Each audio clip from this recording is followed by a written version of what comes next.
So a couple of observations for today. It's so funny how everything kind of lines up and that everybody has pretty much the same issue. We just address it differently.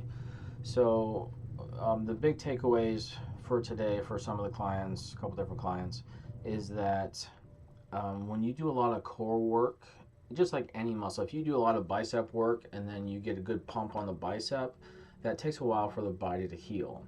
And for my clients today, they did a lot of core activation, whether it's a twisting or cycling or weightlifting, whatever the case they're doing.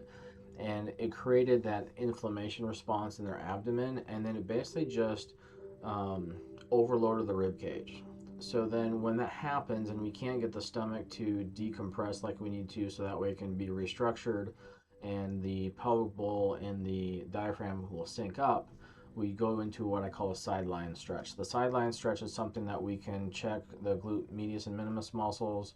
We can do a twisting sensation for a fascia shear on the rib cage, and that by far was the best decision on both of those clients today because that created enough intercostal shear, basically a not a grinding so much, but just a shearing effect where we were able to like separate the tissues in between the rib cage just by creating that twist, um, and that definitely helped a lot. I don't think if I would have done that, we would have got the same results as before.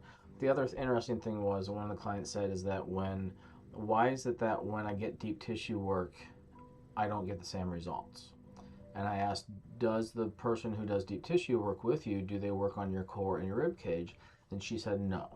So my concept of doing deep tissue work on a tight system, is the tight system has too much pressure in it.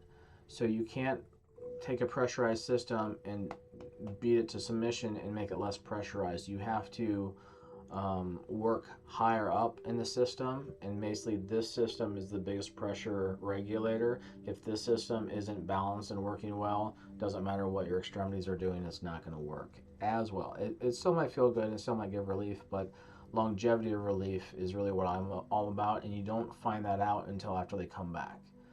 So if you want to challenge yourself, if you're a massage therapist or PT or whatever, and you think you did a phenomenal job, ask them how long they felt good for after the session. Was it an hour? Was it when they got to the car? Was it 2 hours? Was it a week? Was it 2 weeks? Um, Typically, clients with me, they usually get 2 to 3 weeks of relief. I have some that go at least 5 or 6 weeks out. It just depends on a lot of different factors, but I gauge how well I do based upon how long they get relief, as long as they're being interactive enough and learning from the knowledge that I have.